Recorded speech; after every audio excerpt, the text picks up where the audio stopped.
Sometimes life is messy. Have you ever wished you could refocus your mind, home, relationships, and work life? Join us as we use research-based information to make practical changes and simplify life. This is Life Simplified.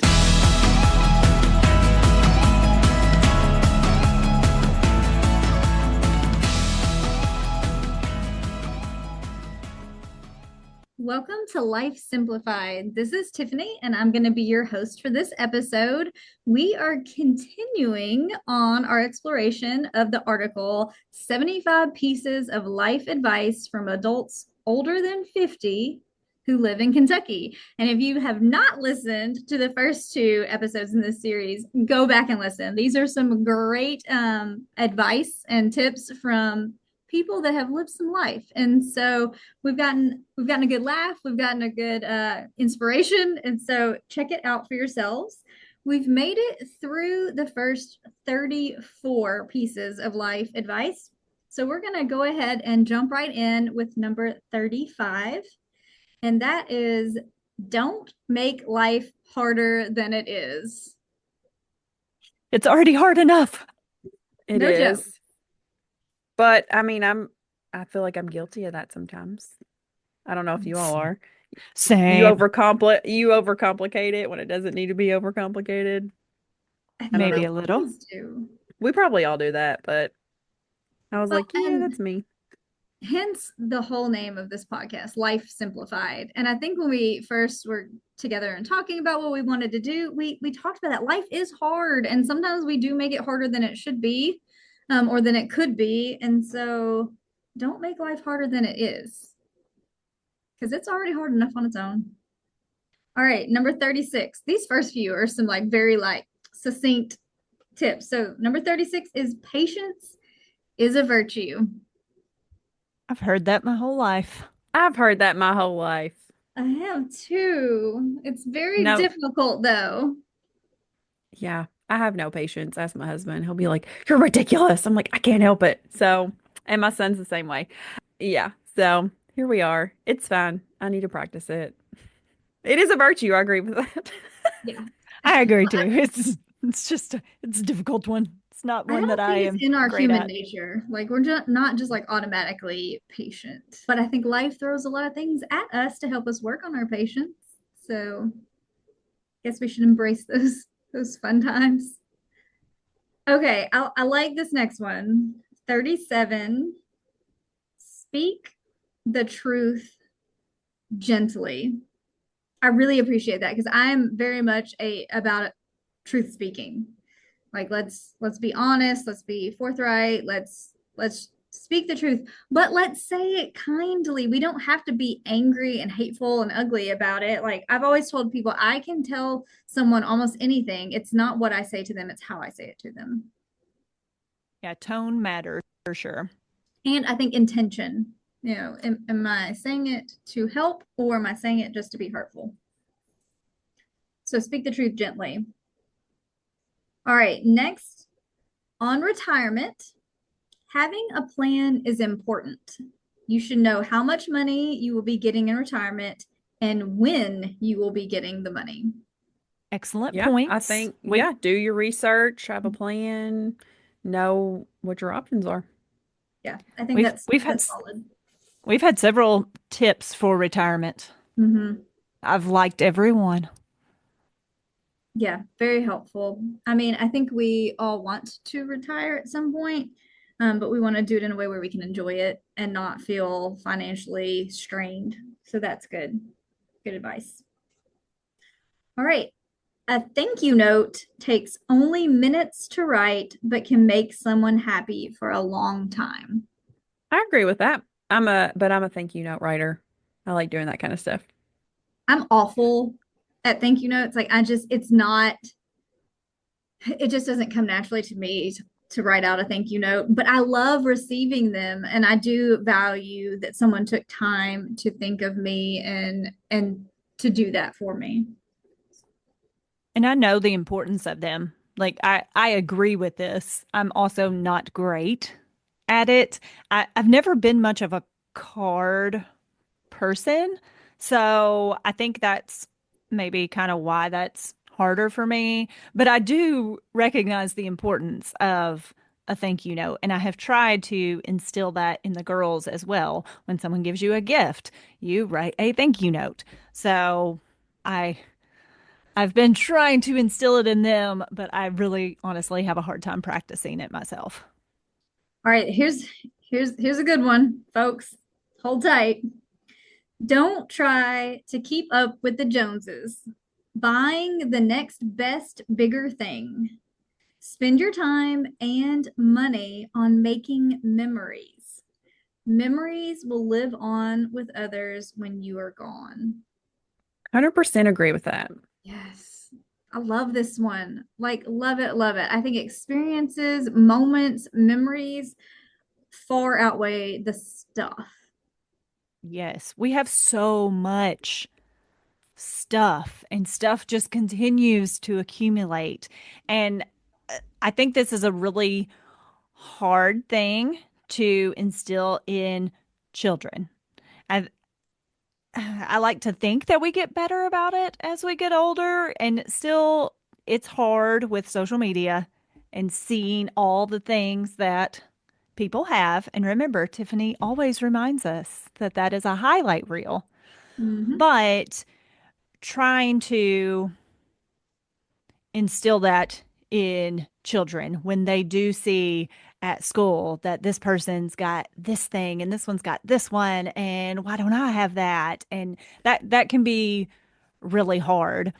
One of the things that we have started doing for gifts for Christmas, my parents do an experience with my brother and his family and my family. And granted, we haven't been doing it long, but we loved that. We went last year, and we, I think the kids got a little present.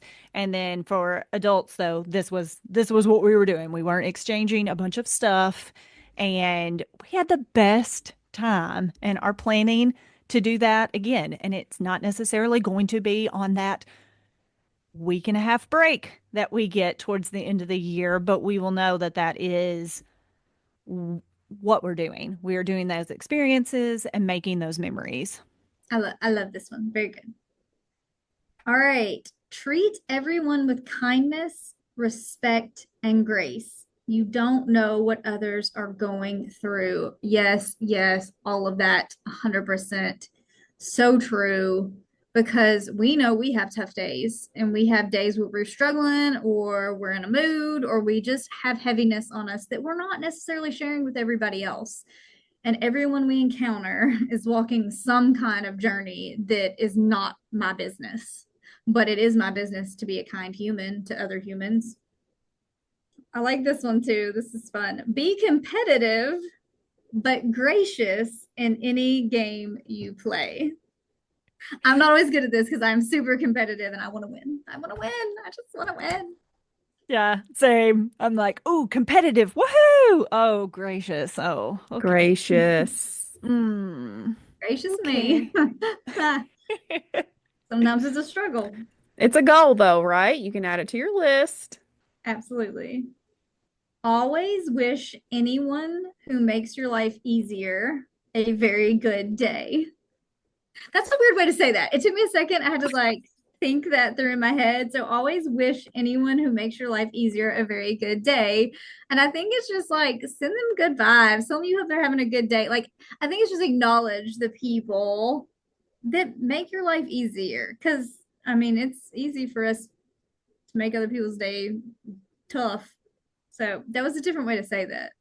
Gotta Yeah. think through that. But this one is similar to one we had in episode 1, but I think definitely worth revisiting. And it says, build a strong network of friends. You never know when you will need them or they will need you. Yeah, I do think I agree. That's kind of that really ties with the same. And so that shows the importance of it if it's been highlighted twice by different people and that they listed the kind of similar thing twice, that's probably a good thing definitely to think about. Yeah. I like that the word strong. Like you want to have Mm-hmm. strong friends. They didn't say have 1,000. They didn't say know all the people or be the most popular, or they said have a strong network of friends. And I mean, I think even before in other episodes, we've talked about the quality of relationships being so valuable because you don't know when you're going to need them or when they're going to need you. And our acquaintances are great and fun and wonderful, but that don't mean you can call them up in the middle of the night and they're going to show up. So having those relationships that are enduring and safe and you know they're going to be there when you need them. This one is fun. Let people know you love them and then hug if you are comfortable. And I think that's the key. And Ashley's over here like, no, thank you, shaking her Nope. head. That's a Nope. key Nope. though, Nope. hug if you're comfortable. Yeah. And Yep. if they're And comfortable. right. They added the if you're comfortable. Well, I'm the awkward person who someone's crying in front of me and I'm like, "Can I give you a hug? Like, did you want a hug? You're like sobbing uncontrollably. Did you want me to hug you?" Yeah. Would you like to be touched or no? Yeah. Would you prefer to just cry it out or how can I offer support? Yeah. And I think you can let people know that you love them without touching them. If that is not your jam, you're like, I'm not really into personal space and all of that. There are definitely ways you can let people know that you care about them. But also, if you are a hugger, some people are naturally like they'll hug a stranger in a second and not even think about it. That's not a bad thing. I think that's a gift, but I think you also have to be aware of other people's boundaries and how it can make them uncomfortable. And so it's always wise to maybe ask first, like, are you okay with me giving you a hug before you just come in and bear hug somebody? Because it could get a little awkward. So let them know you care, but maybe check boundaries, check personal space, make sure you're in the clear. Everyone go give Ashley a hug. She'll love it. I'm getting better. I'm better about hugs, but when they just come out of nowhere. So don't surprise hug you from behind. Right. Attack hug.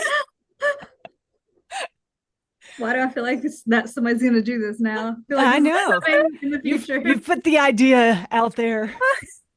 I'm not saying I'm not gonna do it. I'm not saying I'm going to. Just saying someone be ready to take a picture because I want to see the face.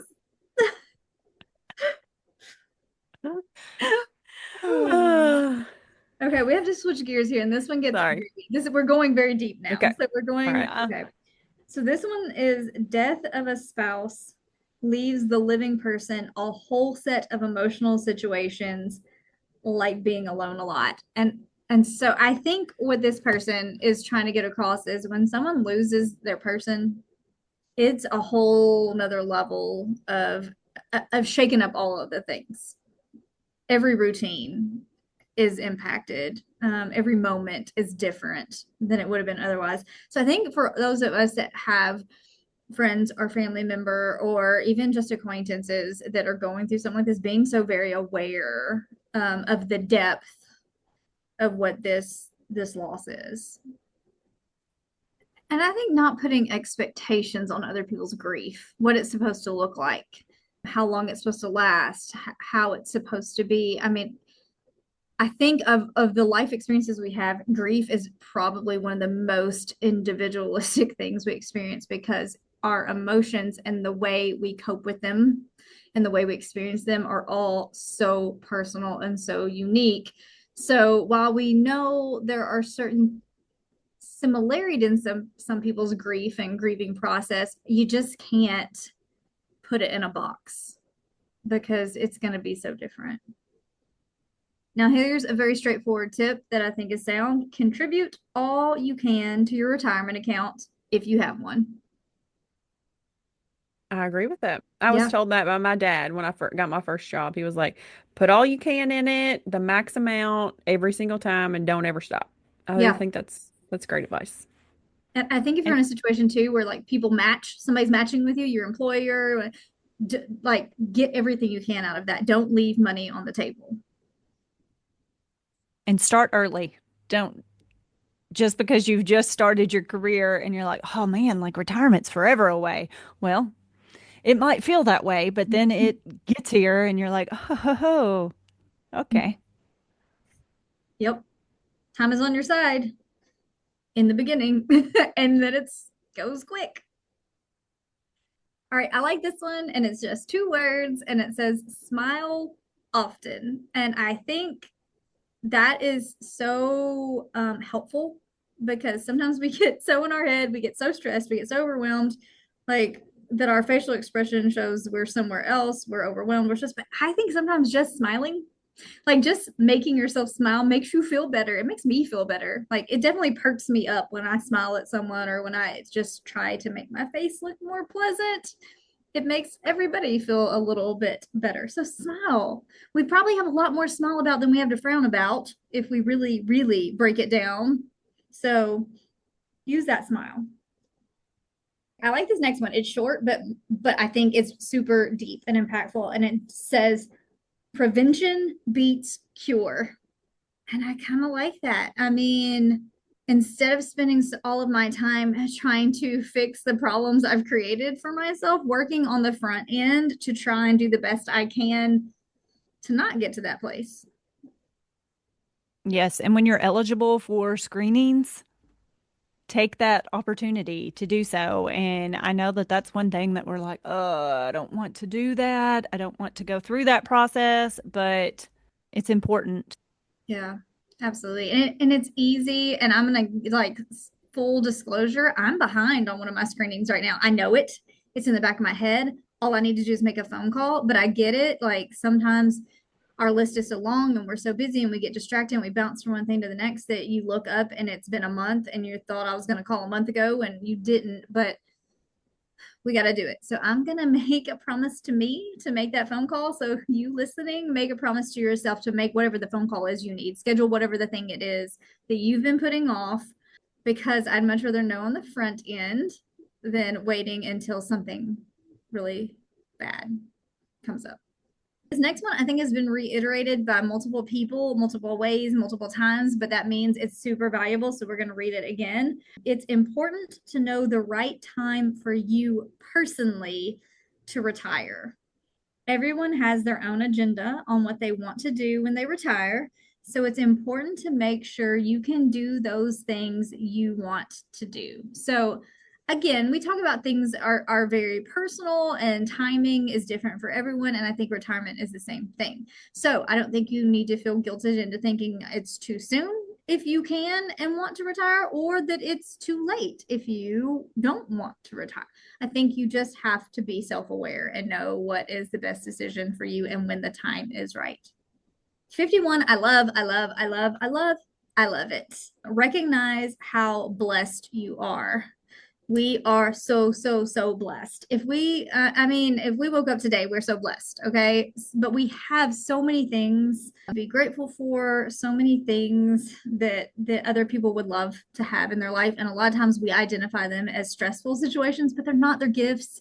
And we just have to change the way we think about them. You know, one of the things we can do is like, I get to do that thing instead of I have to do that thing. And it's a mind shift, but really working to focus in on all of the things we have to be grateful for, all of the blessings and the gratitudes can really completely change our perspective on so many things and put us in such a better mindset. And then we do smile more often, even without thinking about it. And we are kinder to other people. And our day just tends to go a little bit better. To under promise and over deliver is much better than the other way around. I agree with Yes. that. Mm-hmm. I like it. Yes, I'd much rather do more than I said I would do than not even be able to do what I said that I could. I think anytime we can make others pleasantly surprised by going above and beyond is better than making them frustrated with our lack of fulfilling a promise.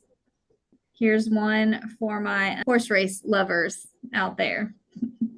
A show bet on your chosen horse gives you 3 chances to cash your ticket. A win bet pays more, but nothing unless the horse wins. How we want to dig into that one, because there's definitely meaning behind underneath that. Okay. So for those of you that do not go to horse races, a show bet, when you place a bet on a horse that is running a race, say the Kentucky Derby, since we are Kentucky folks around here, a show bet means you win if your chosen horse makes first, second, or third place. So win, place, or show, any of the three. A win bet pays you more money back, so you stand to gain more, but you win nothing unless your horse wins. So I see that as the old saying, which I grew up on, don't put all your eggs in one basket kind of thing. Yeah. Except that's in a horse racing saying, I guess. Yeah, I think that feels fair, like a fair assessment. That this person was definitely thinking deep. This one I think we've kind of talked about too. Always stop and smell the roses or anything else that's blooming. And it's just the idea of just taking your time, slowing down, slowing the pace, enjoying life, and remembering it's going fast enough on its own. We don't have to speed it up. This will be our last one for this episode, but it's so good and so true and so hard sometimes. But it is be kind, even to those you're not very fond of. And I'll take it further and say that who may not be especially kind to you, which can be difficult. But I think if we're being kind, we're always going to be more true to who we are, and we never have to feel bad about a choice we've made. Like if I choose kindness, I can know that my side of the street is good to go, and I don't have to worry or be concerned. So always choose kindness. It'll never let you down. All right, this has been so fun, but we're not done yet. So we're going to wrap this up, but make sure you join us next week so you can hear 56 through 75, because there's still some great life advice to come. So thanks for joining us. This is Life Simplified. Thanks for listening to Life Simplified. We are family and consumer sciences agents with the University of Kentucky Cooperative Extension Service. Contact us at lifesimplifiedpodcast@gmail.com.